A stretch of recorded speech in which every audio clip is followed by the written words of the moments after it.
In this episode of Pop Culture Weekly, I talk with country star Jamey Johnson about his brand new song, his first in nearly a decade. Plus, we talk with Erik Davis from Fandango all about the biggest summer movies coming out this year. Let's go!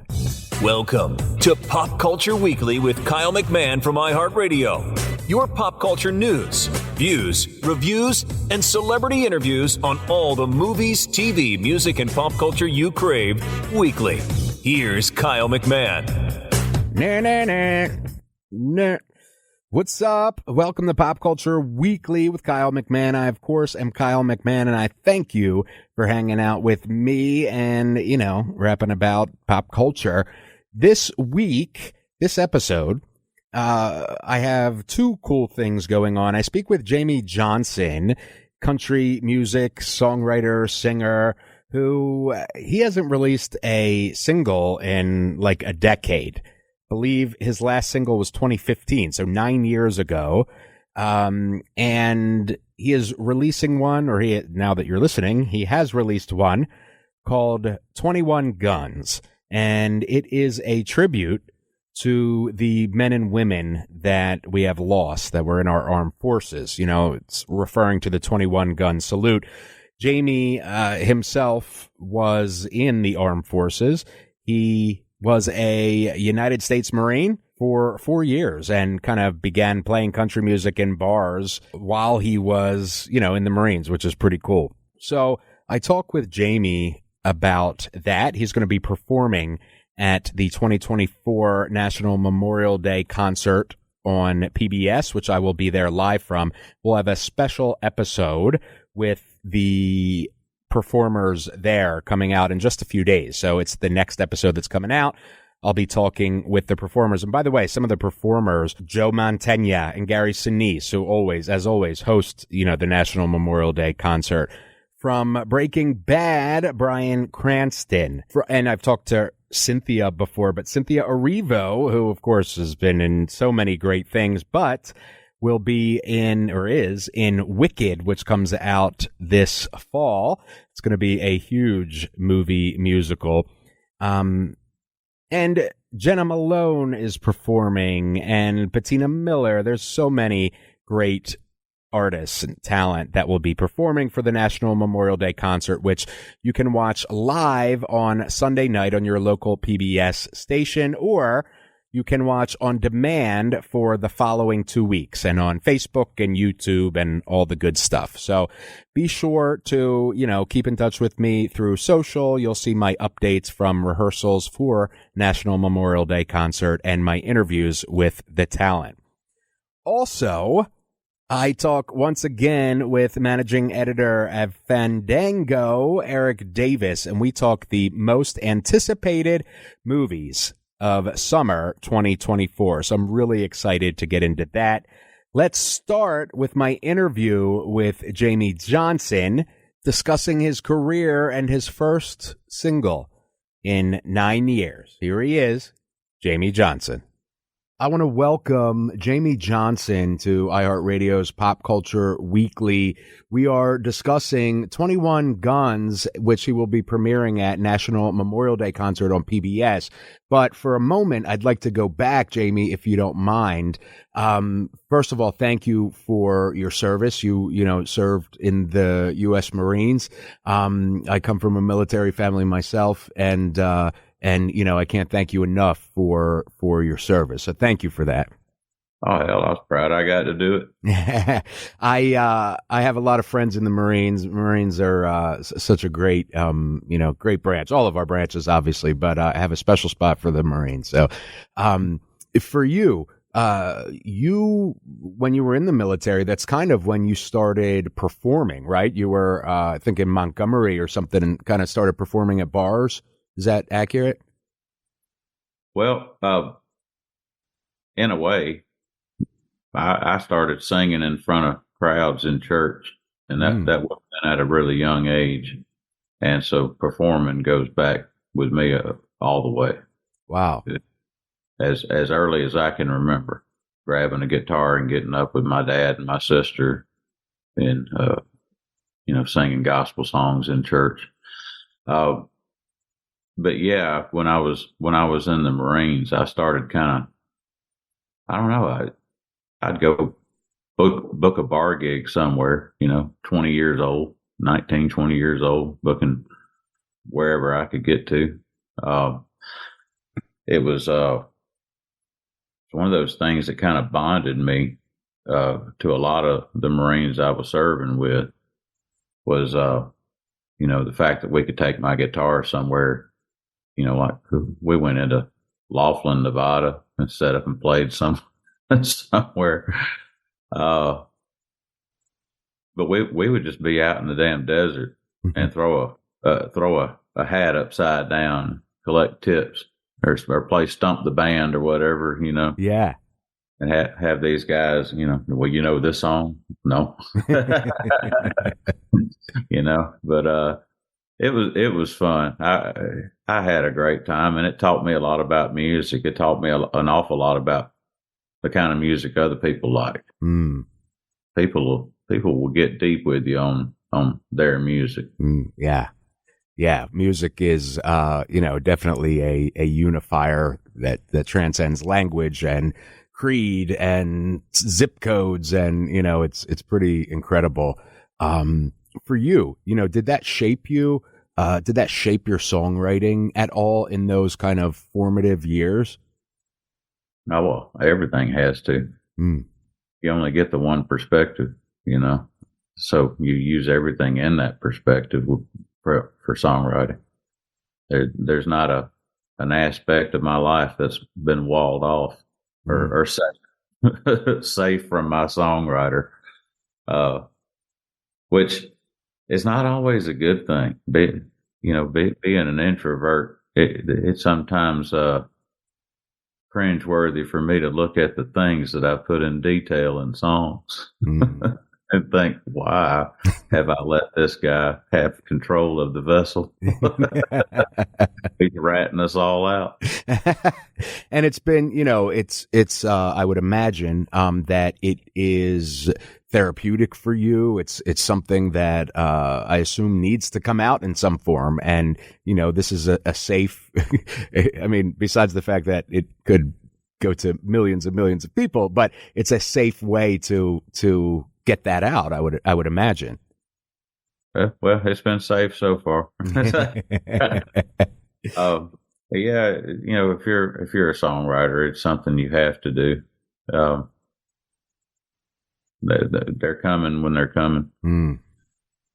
For me, for the longest time, I didn't record them. Or I wrote something good. My first phone call was going to be to send it to Willie or George Strait or somebody that I knew might appreciate it. I'm sorry. No, go ahead. It's interesting that you say that because, I was going to lead in. This is a great lead in to, from after the Marines, you, from my understanding, moved to Nashville and jumped into that world. But were you looking to become a songwriter? Was that your goal, or did you want to be a performer as well?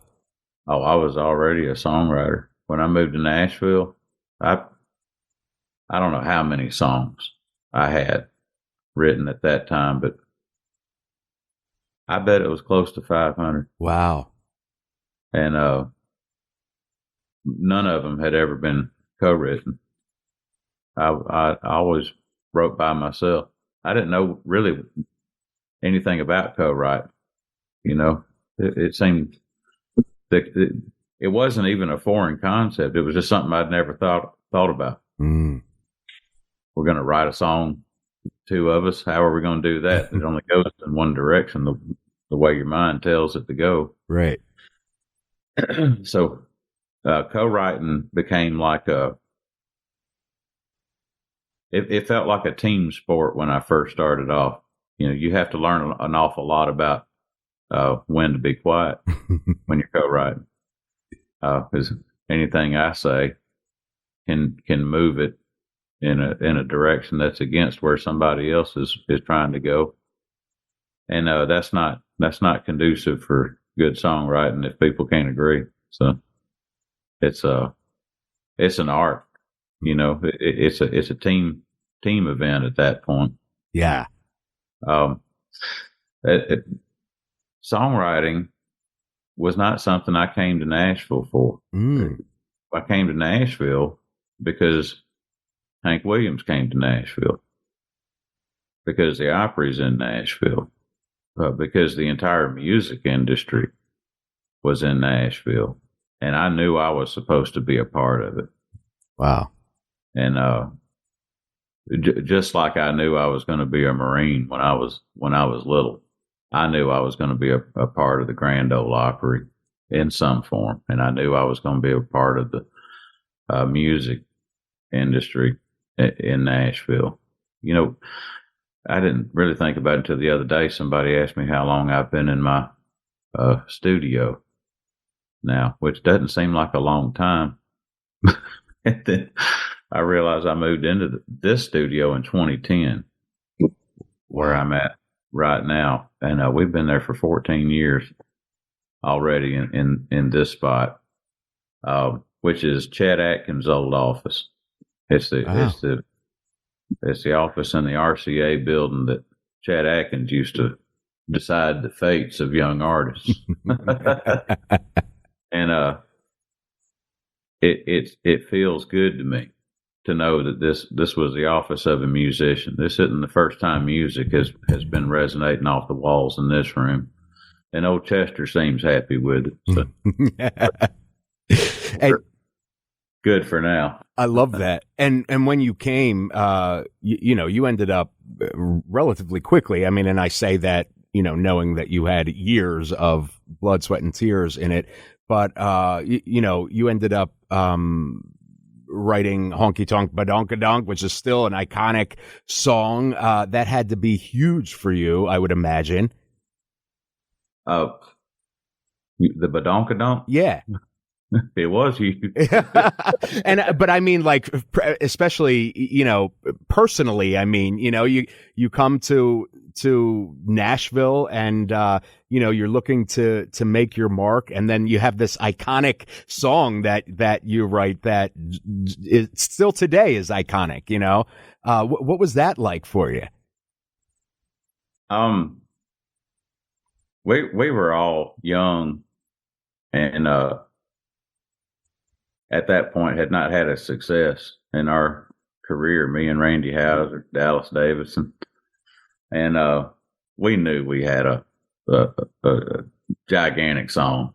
It was everything that people needed put on just for a 3-minute mindless ditty. This one will do.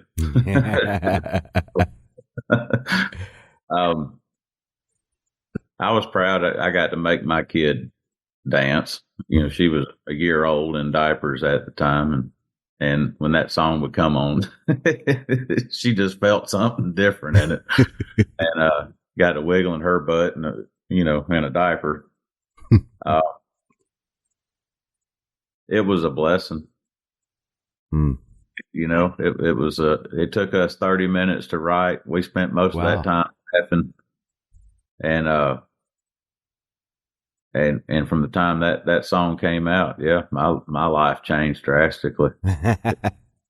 I went from being a general contractor to being a musician. Wow. Is that when you realized I'm here, I made it? Well, it was the starting line, I think. And what a gigantic way to start.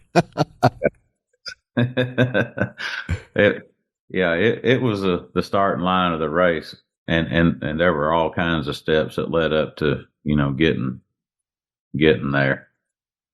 But it was definitely a turning point for sure. Then you ended up releasing a couple of albums. I believe your second one, that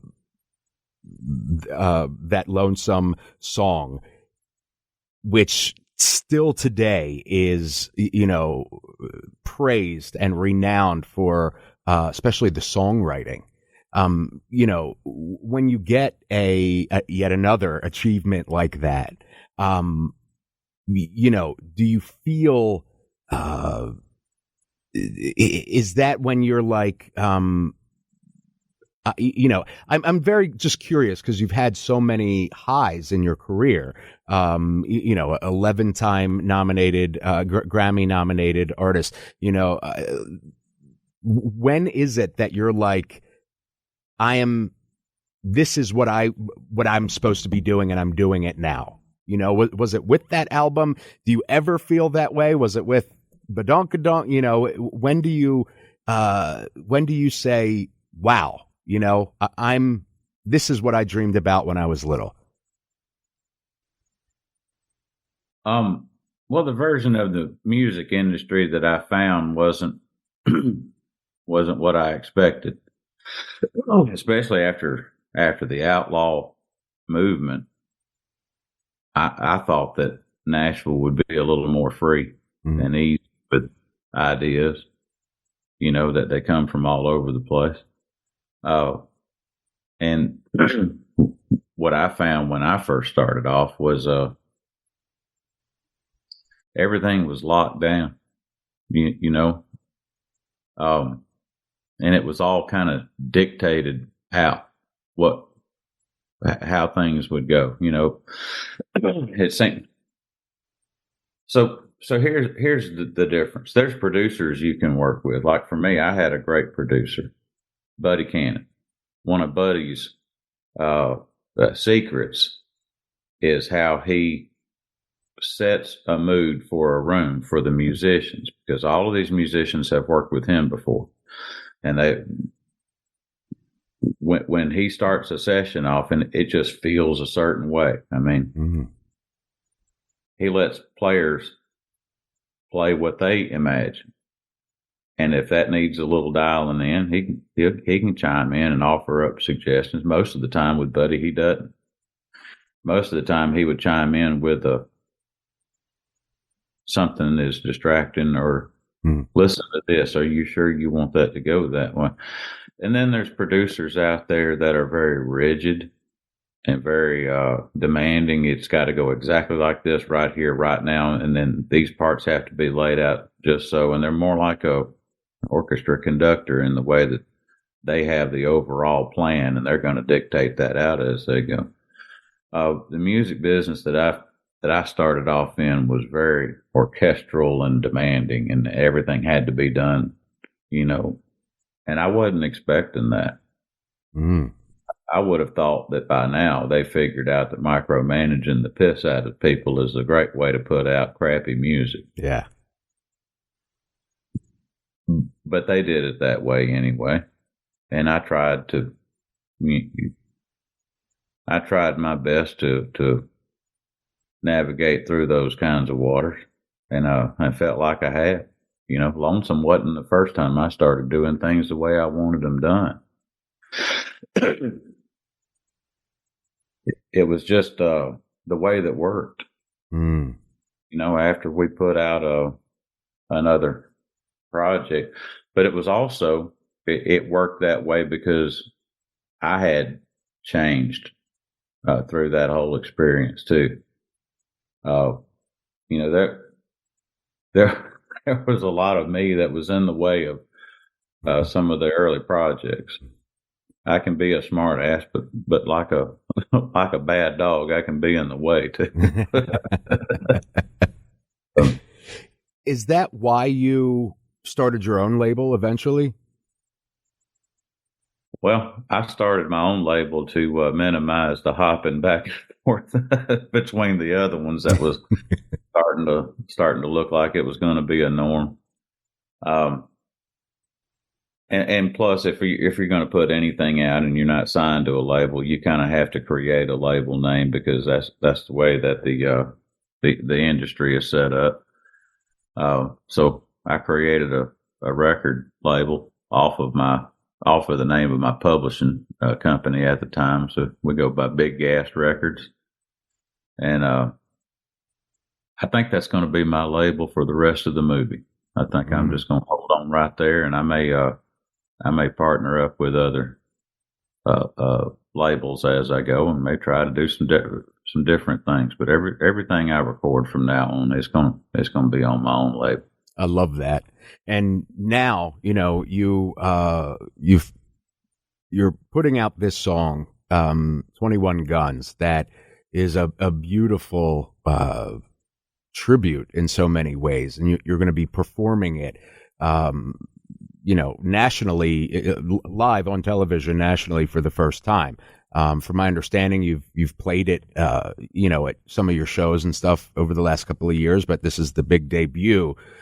This song is so powerful. Where did that come from for you?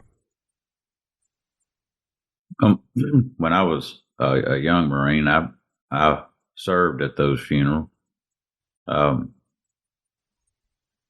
even one or two where I was one of the guys pulling the trigger, and it always impacts you. Those would have been for Marines that I didn't know, for families that I didn't know, and later on, I'm standing there as a friend to a Marine that's passed away. And then that happened over and over and over again. And it impacts you to know that this is somebody who ended their life at a young age and sacrificed that for their country.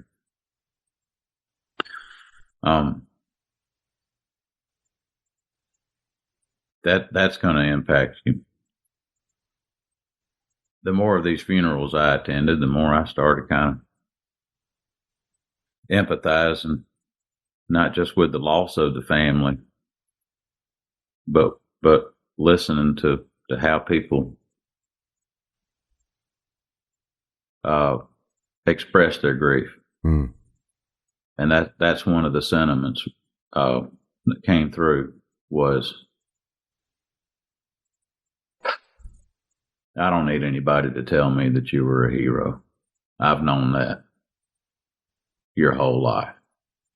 Well, same with me. I met these guys when they were young. I knew what they were then. So it's an acceptance of the honor of the 21 gun salute. But it's also like a family kind of claiming their own. Yeah. I love it. The beginning of it saying, we'd love to take you back home, but there ain't no place like this there. Yeah. You performing it, the West Lawn of the U.S. Capitol for, Memorial Day. Have you thought about, and I hope I'm not, if you haven't, I hope I'm not adding to any, stress or anxiety towards it, but have you thought about the weight of that, being in Washington, D.C., performing this incredible song on Memorial Day? Yeah. I don't put that kind of weight on them, but I do understand that there's probably somebody out there that needs to hear this. And in that regard, I'm not there for me. I'm there to deliver a song, and that's it. So there's not a lot of pressure. I hope I don't mess it up. Do sometimes. But yeah, I'm not there for me. That's incredible. Finally, what does Memorial Day mean to you? Marine, songwriter, American. What does Memorial Day mean for you? It's a time we've set aside as a country to remember well and appreciate and give gratitude to the people who have lost their lives in support of this country, in service of our country. There's a difference between that and Veterans Day. Veterans Day is for anybody who served. This is for people who, Memorial Day is for people who have lost limbs, lost their lives in service. People who, without them, there probably wouldn't be in America today. It should be heavy. We're here for a reason, man. We're here because, at least in our own lives, because the greatest generation back in the 1940s was able to defeat Adolf Hitler. That came at a loss of an astonishing loss of life by the time that war was over with. So this is our way of remembering ours, ones who fought the good fight, the good guys. I love that. Jamey Johnson, thank you so much. 21 Guns out everywhere, including the free iHeartRadio app. And we will see you PBS's National Memorial Day concert. Thank you so much for speaking with me. Yes, sir. It was enjoyable. I'll see you soon. Yes, I'll see you at rehearsals. Jamey Johnson, what an awesome talent. Incredible songwriter. He's had a pretty amazing career with the different people that he's written with and for, and interesting career as a songwriter and performer himself. We're going to take a quick break, pay the bills. I will be back in 60. Thanks for sticking with me. All right. Thanks for hanging out with me while we paid the bills. Our advertisers are who are able to keep the show going and interview amazing talent and talk all things movies, music, TV, streaming, technology, all the pop culture stuff with you. So, all right. Next up, once again, managing editor of Fandango, Erik Davis, is back on. This time, we are discussing the most anticipated films of the summer 2024 movie season. So there's a lot of good ones coming out, and I can't wait to talk with Erik and see what his picks are, as well as the survey that Fandango did, which you can find on fandango.com, to see what the most anticipated movies of summer 2024. So here we go. Erik Davis. All right. iHeartRadio, Pop Culture Weekly. Once again, I am joined by Fandango's Erik Davis, who I always love chatting with. Today, we are talking about the most anticipated summer movie survey from Fandango, which I am excited about. There's a lot, in my opinion, a lot of great films coming out this summer. How are you, Erik? Doing good. You know what? I'm getting ready for summer, and I think this is one of my favorite times of year because there's a lot of big movies on the way, and I think people don't realize like the extent of the movies that are coming over the next 3 months. And so that's what's so great about these like most anticipated surveys and because it kind of lets you know, oh yeah, I forgot that movie was coming out. That's what a lot of people have been saying to me over the last couple of days. It's like, oh, I forgot that movie was coming in July. So it's always a great time to not just see what audiences are most looking forward to, but then to also just get educated, right, on what's coming. Yeah, and for a lot of people not like us, their exposure potentially could be, seeing a ad at the Super Bowl or something, and then you kind of forget about it for a few months until, here we are in the end of May and kicking off summer movie season, and like you said, people might be, oh shoot, I forgot about that. I saw that ad on the Super Bowl 4 months ago or 5 months ago or whatever, and now it's finally coming out or whatever, Without a doubt. Yeah, I was at a baseball game for my son the other day, and a mom leaned over and she goes, is there really a new Quiet Place movie coming out this summer? And I was like, yes, there is. It comes out June 28th, actually. So, yeah, I think there's just a lot of people are just now sitting down and saying, okay, let me see what is coming out this summer. And they're realizing that there's a lot of cool movies. Yes. And of course, for the stormy days, which we will get in the summer, where there's stormy nights where you can't get out to the theater or whatever. We have a lot of those in my area, and you're 2 hours away, but where we get the tornado warnings and all the time. There's Fandango at home, so you can catch up on all the films from the winter and spring as well.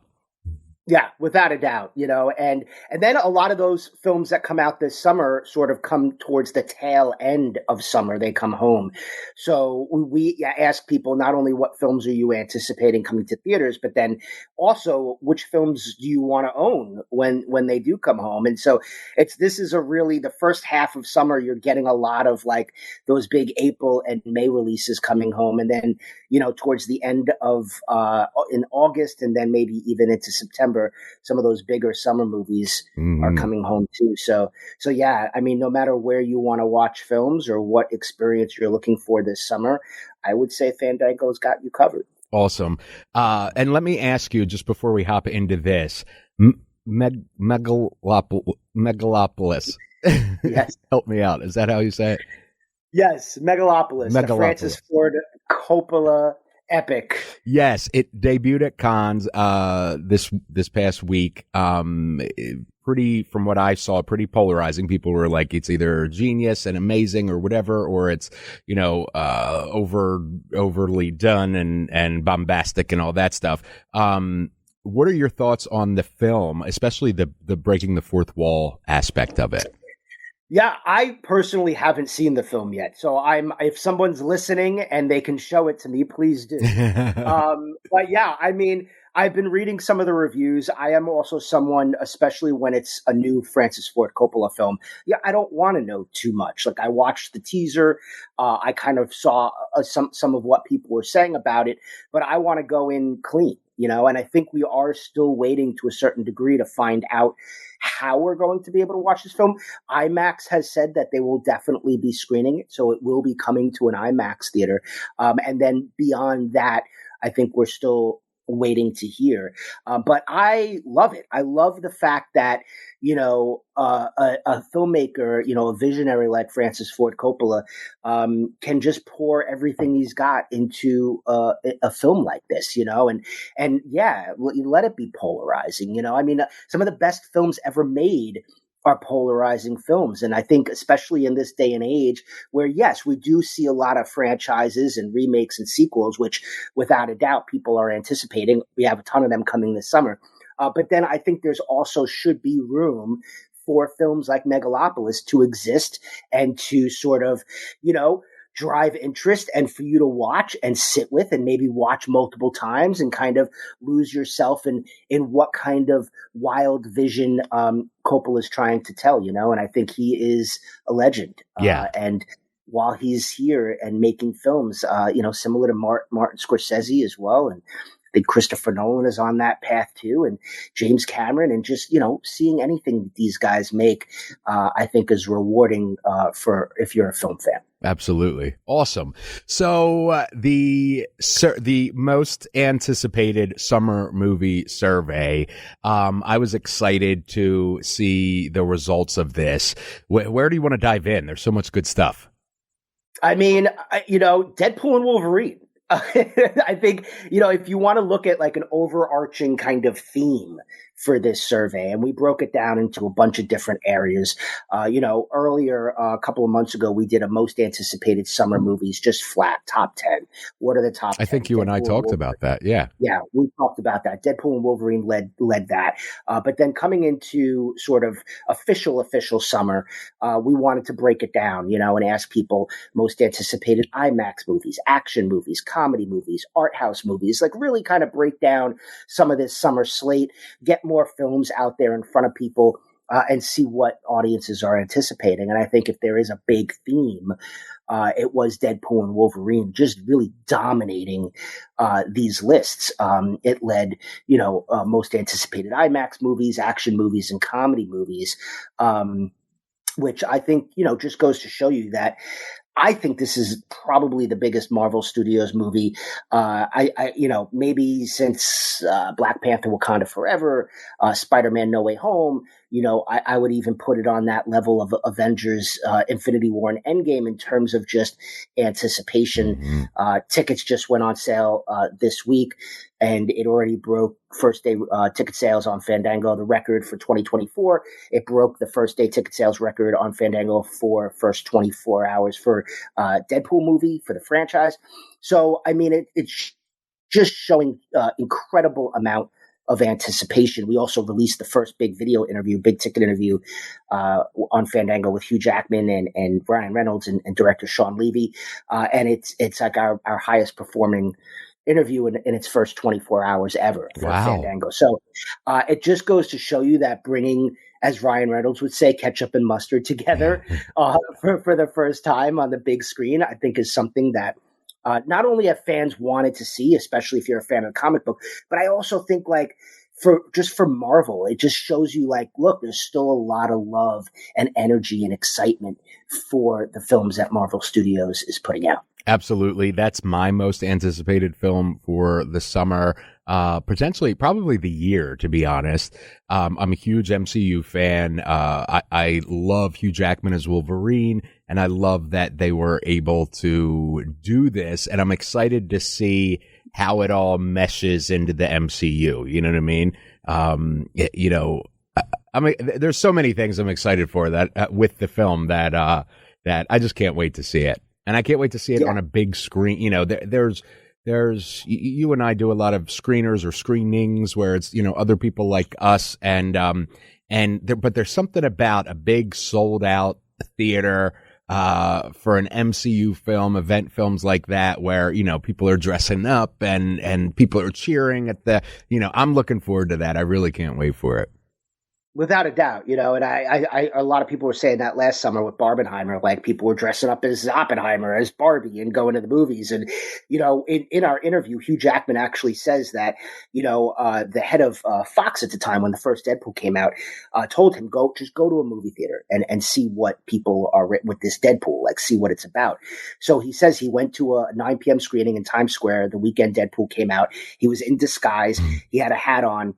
He sat on the stairs because it was so sold out, and he had never experienced anything like that before. Just like the yelling and the screaming and the laughing, and and that moment, he says, is what ultimately I think convinced him to do this film years later, and just in terms of seeing how the audience comes together for a character and for a franchise. And so it's also making history. It's Marvel Studios' first R-rated movie. It's the first Deadpool MCU movie. So, there's history on the line too here as well. And I think all of that entire recipe just comes together for this perfect storm of a blockbuster arriving this July. Yeah, I can't wait, and I can't wait to see the reactions to it, the fan reactions. I'm excited to follow the box office. There's just so much to look forward to surrounding Deadpool, surrounding Deadpool and Wolverine. So, yeah, I'm really looking forward to that. And as you said, it's kind of dominated everything, with the survey. It's just such a huge film. What overall have you seen? Have you seen any themes overall with the results in the survey? I mean, obviously besides Deadpool and Wolverine, like are we seeing big budget actions, or is it kind of everywhere? Or I think it's a little bit of everything. Like I'm looking at our most anticipated IMAX movies, and this is the first time that we ever asked people, which movies are you most looking forward to seeing in IMAX theaters? And I think it's an important conversation to have, because I think like IMAX and premium large formats, I don't think they've ever been as popular as they are right now. Mm-hmm. People want, when they go to the movies, especially to see a big summer blockbuster, they want to see it, like they want that experience to be heightened, as max as you can go. I'm leaving the house to go see, Furiosa. I want to see it on the biggest screen with the craziest sound. And I think like I've always been like that, but it's great to see that general audiences are now saying, these experiences mean more to me. And so we did that survey, and I mean, what we saw, I think franchises, returning franchises, always a big theme around summer. Every time we get to summer, people are like, there's just a bunch of franchises. It's like, well, that's every summer. Yeah. There's franchises. And that's what you're going and seeing. Yeah. Right. That's what the summer season is. And look, and there's a bunch of stuff in between, and we have like art house movies, and we could talk about those. But, I think, for the biggest stuff, it's returning franchises. And looking at the IMAX, Deadpool Wolverine is number one, of course. But then you have like Twisters at number two. sequel to a 1996 movie, which Twister, which I think is to see that as high as it is, just goes to show you that there are some of these like random 90s movies that actually like still have a ton of interest in people wanting to see that return. I think I watched some footage of this at CinemaCon. It's, Universal promising it to be like the most immersive summer blockbuster experience that you have. So that's at number 2. There's a new Alien movie, Alien Romulus, that's on this list as well.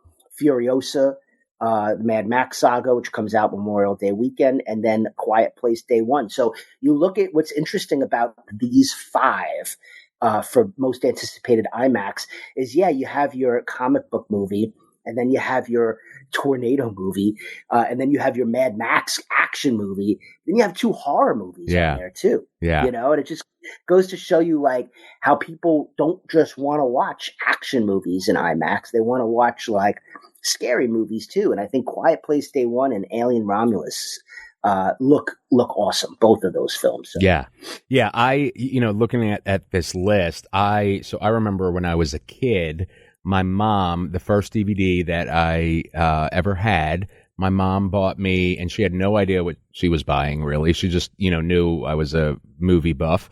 And so there was this thing called DVD that had come out. So her and I went to this store and bought a DVD player. There were only a few films that were out on DVD, and one of them was Twister. And I just remember, and I'd seen it in the theater. I just remember like the emotion that I had as a kid seeing that movie, where it was like, oh my gosh, this could happen. We get, like I was just saying, we get tornado warnings, frequently in the winter. And so it was almost like, oh, this is what would happen, and it's scary and it's exciting and it's thrilling and all that. And then for Twisters to be coming out 30 years later or something. I'm bad at math. I don't know. Anyway, a couple of decades later, I'm like, that's another one of my most anticipated films, because I'm like, it's that nostalgia factor. It's that, it's even bigger and better now. It's not just Twister, but Twisters. And then, you have the obviously the huge advancement in CGI that I'm looking forward to seeing it kind of updated, if you will. And I don't even think Twister, I think the effects for Twister still hold amazingly up today, but I'm excited to see what they do with that. So there's a lot of exciting things in that IMAX. And, talking to you now, I'm like, you know what? I'm going to buy my ticket for that in IMAX. Because why wouldn't I? It's actually all 5 of these are the perfect films to see in IMAX this summer. I love that. Yeah.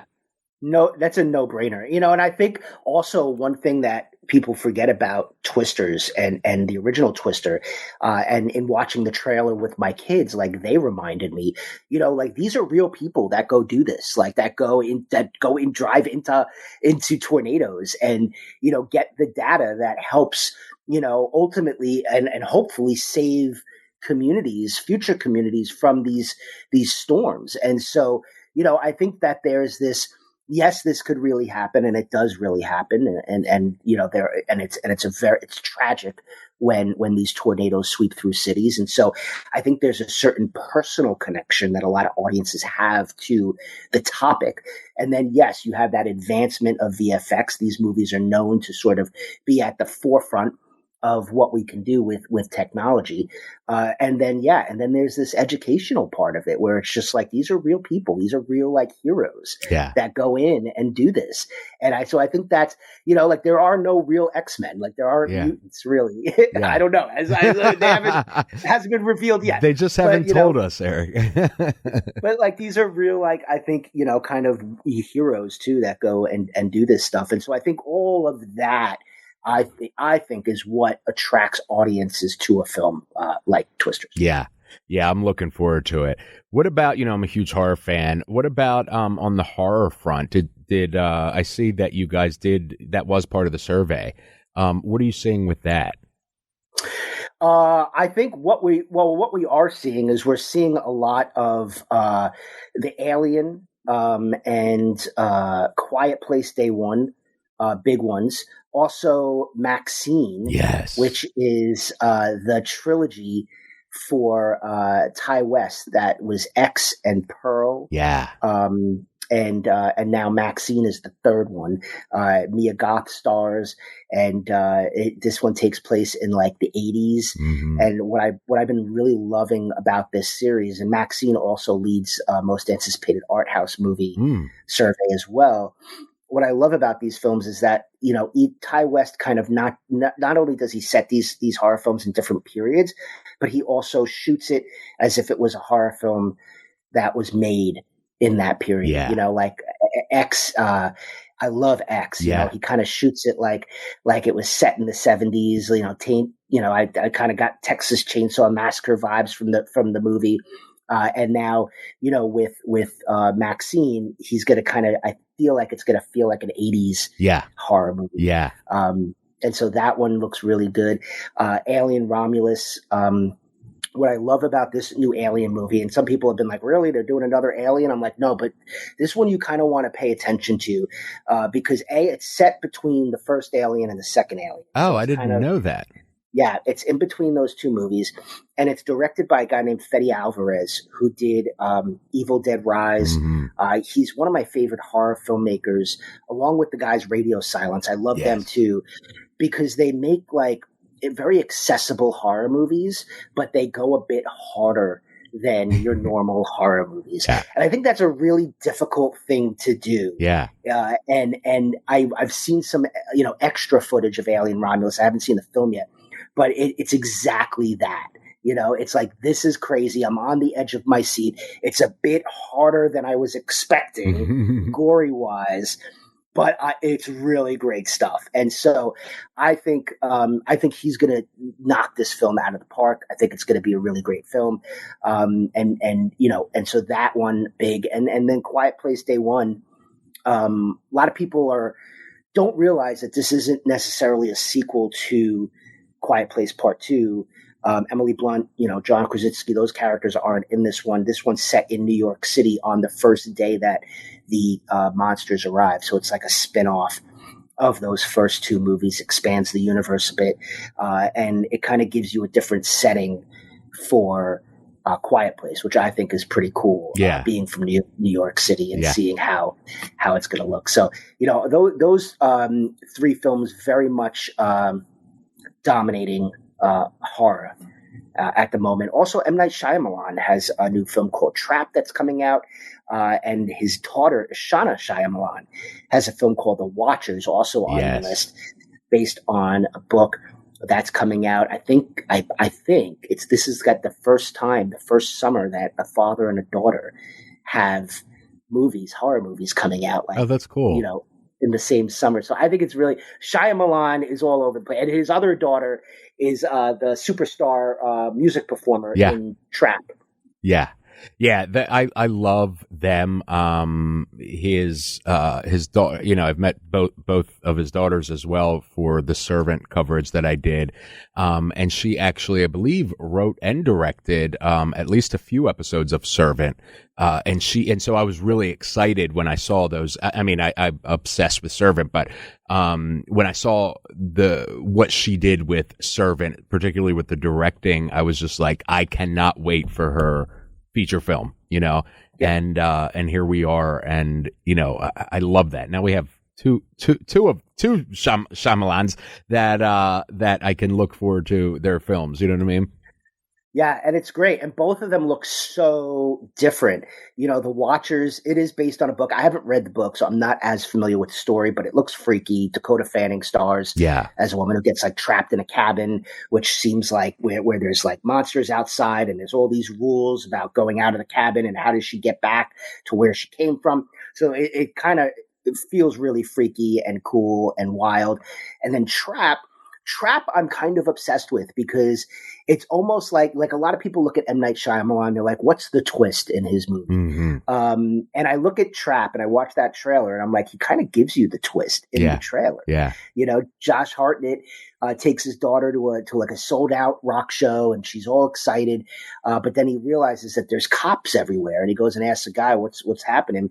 And he's like, oh no, this is a setup. to catch a serial killer, and Josh Hartnett is the serial killer. Right. So I like just that setup is so interesting to me. So it's just like, so are we rooting for the serial killer? Right. Like, what's the, like, it's almost like he's giving you, like, this is the twist, and I'm giving it to you right up front. And so what is the rest of this? So I'm really curious to see how this movie unfolds. And it definitely feels unique in terms of what we've seen from M. Night. Yeah. And so that was the one thing I was going to comment on was this is much more, I don't want to say less fantastical, but this is much more,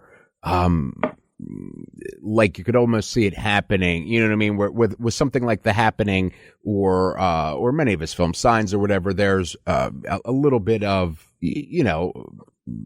imagination used for the viewer, where this is like, well, I go to concerts all the time, and there's police there sometimes. You know what I mean? Like it's more like, ugh, like, you know what I'm saying? Hey, look. In my real life, I'm talking to you today, and I've been hearing helicopters outside my house.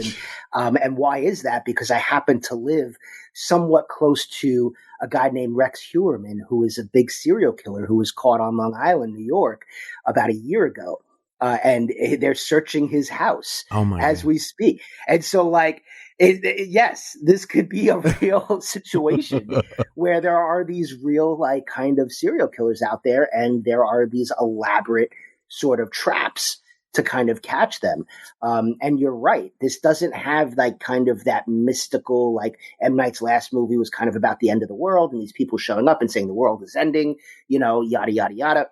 So this is kind of a real, feels more like one of his more realistic films. Exactly. In terms of being a thriller. But yeah, man, I mean, I'm definitely looking at Trap and I'm feeling some parallels in terms of what's happening in my real neighborhood. Yeah. Right now. That's a bit scary. Now, comedies, I always love the big, I feel like comedy, obviously, they can pop up anywhere throughout the year, but I always feel like a lot of the big comedies, the giant bombastic comedies, often come out in the summer. What was the survey saying about the summer comedy films anticipated? Yeah, it's funny. We see out of the 5, we have 2 R-rated comedies, like action comedies. Deadpool and Wolverine, of course, leads the list. Number 4 is Bad Boys, Ride or Die. So you have these both like duo R-rated kind of action comedies. And then they're surrounded by, I would say, the 3 biggest family movies of this summer. With Pixar's Inside Out 2, which is at number 2. Despicable Me 4 is at number 3. And the Garfield movie is at number 5. And so it's a little bit of, I feel like, and this is something that I would like to see. And it's funny, I was at CinemaCon and I was talking to Aziz Ansari about this because he's got a big R-rated comedy coming out. I believe towards the end of the year about like, gone, not Gone Are the Days, but like, there's not like a Hangover or there isn't like a big R-rated party movie. And I feel I miss that, if there's something missing from this summer slate, I feel like it's that sort of R-rated sex comedy that we used to get so many of back when. I'm hopeful that they're going to come back, and I was talking to Aziz about that, and he feels like they need to come back. And so, but when it comes to this summer and comedies, a lot of families are drawn to these 3 films: Inside Out, Despicable Me, the Garfield movie. I'm hearing from a lot of moms and dads who are like, "Where are the animated movies?" And they're on the way.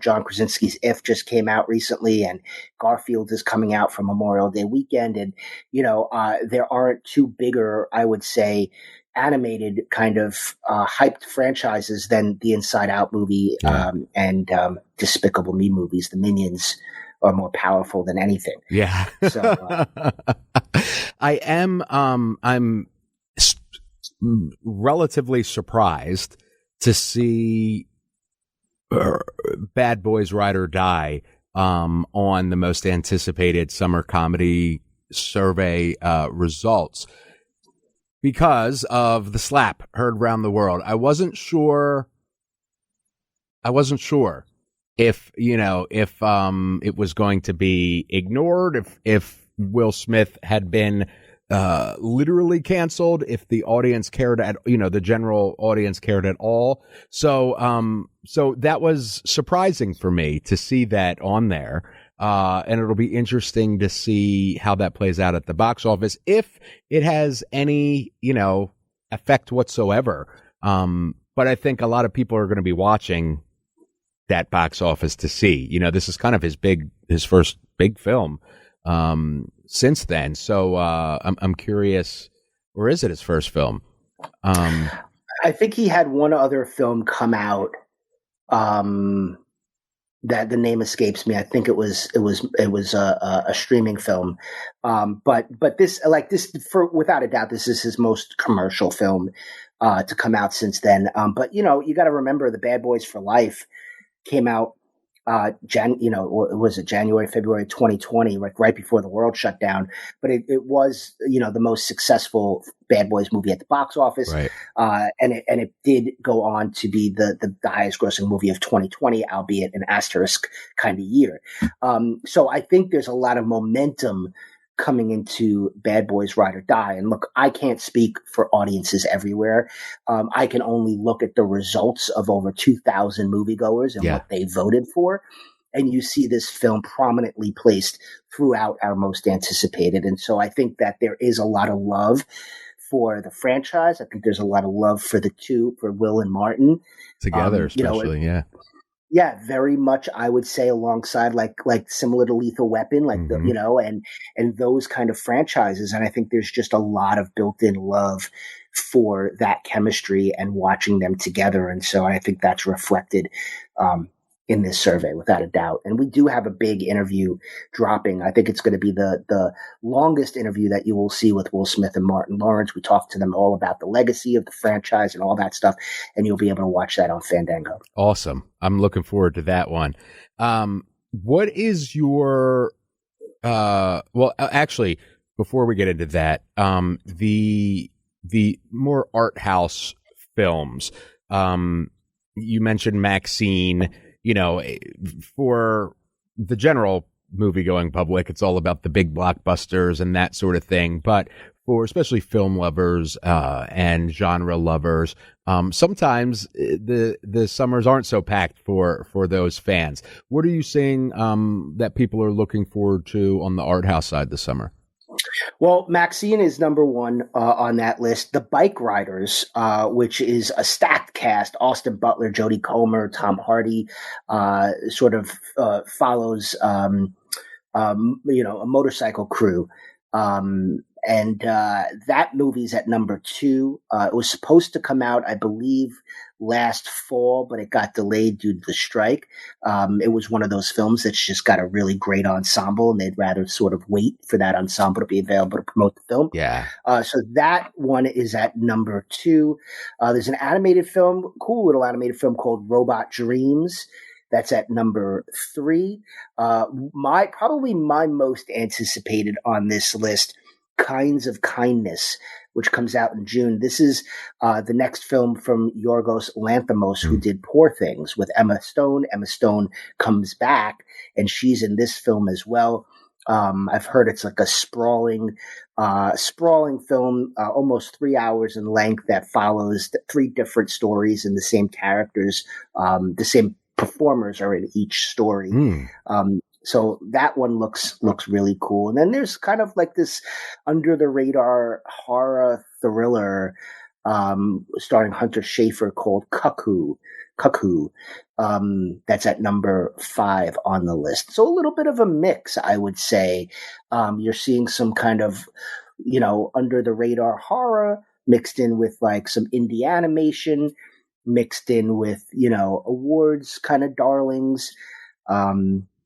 I'd love to see Megalopolis kind of drop into the summer at some point, but I don't know. That could be like a more closer towards the end of the year. But there's definitely, and it's not just these five. I always tell people, look between the blockbusters. Yeah. A lot of those like Sundance movies. There's another movie coming out called Dee Dee that didn't make the art house list, but it would be I think it's the best coming of age film of the year. Comes out towards the end of July about a kid kind of coming of age circa 2008, kind of the MySpace era, the IM instant messenger era, very, very, familiar era for me in my youth. So it was a really, really great film. That's called Didi, D-I-D-I, comes out at the end of July. So there's a lot of these other films, these festival films that will slide in between these bigger films. And I would say, look them up, watch trailers. If you're looking for something a bit different that isn't a blockbuster, there's plenty on the way. Just do a little research, go to Rotten Tomatoes, see what's out there. And finally, I thought this was cool that you had most anticipated summer movies to own on digital when available, which, we briefly touched on Fandango at Home at the top of the show. But and this kind of reflects what we're seeing in the results of the other categories. Deadpool and Wolverine at number one. Are these people that would be skipping it at the theater? These are just never theater goers, or are these kind of both, like a mix of both, like somebody like me who then goes and owns it anyway when it comes to home? Yeah, you know what I see in this list, and I do think these are people that are all going to go see these movies in theaters, but I think, when I look at these movies, Deadpool and Wolverine is number one, Alien Romulus, surprisingly, I think, number two, Despicable Me 4, number three, Furiosa 4, Quiet Places at 5. If you look at what all of those films have in common is that they have sort of a catalog of other films, and so, I would imagine that there'll be bundles available. If you don't have a Despicable Me movie or you don't own one, when part 4 comes out at home, you may be able to get a whole bundle of all 4 movies. And so I know that that's very attractive for people, especially the Alien movies, to have all of those Alien movies together, all of the Quiet Place movies together, all of the Deadpool movies together. Quiet Place is a third installment. Deadpool and Wolverine is a third installment. And so I think what we see here, likely, driven by, fans of these movies without a doubt, but also fans of the franchises and collectors and people who want to have that entire franchises to own at home. I love that. I can't wait for everything we've talked about, really. This is our time. Where can we read the whole list? Yeah, you can go to Fandango.com and you could see everything. And we actually have some other really fun stats that we're going to be rolling out around 4th of July. So maybe we can meet up again and talk about that stuff. Absolutely. And go to Fandango.com. Follow us on social at Fandango. Where we're rolling out all kinds of new images as we speak from many of these films. And we'll have some really big interviews as well before anybody else has them with some of the casts for these films. And so, follow at Fandango and check out Fandango.com for your, all your ticketing and watching at home needs. Yeah, the whole shebang. Thank you so much, as always, Eric. It's always a pleasure for me to speak with you about films and the industry, and I can't wait till you're on next time. Without a doubt, man. And look, and start your summer right. Go see the Furiosa movie. It's awesome. I loved it. It's a great way to start the summer. I can't wait. I will do that. Thank you. All right. Eric Davis from Fandango. Always great talking with him, especially with all the great movies coming out for the summer. Lots of good stuff, as you heard. I'm looking forward to a bunch of them. And I want to know what you are looking forward to seeing this summer. Hit me up on socials at KMacMusic or at Kyle McMahon or at Pop Culture Weekly. You know where to find me on socials. Hit me up. Let me know what you're looking forward to, and I just might feature you on the show. All right. That's the show for this episode. I will see you next week. Actually, I'll see you very shortly for the, live from the National Memorial Day concert episode in just a few days. So I will see you then. I love you. We out. Thank you for listening to Pop Culture Weekly. Hear all the latest at popcultureweekly.com.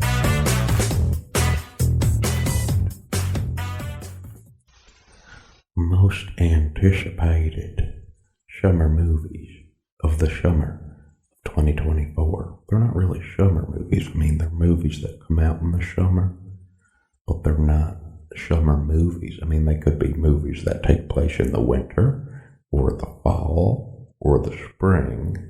So they're not summer movies. They're just movies that happen to be coming out in the summer. Anyway, here's the summer most anticipated movies coming out with release dates in the summer of 2024.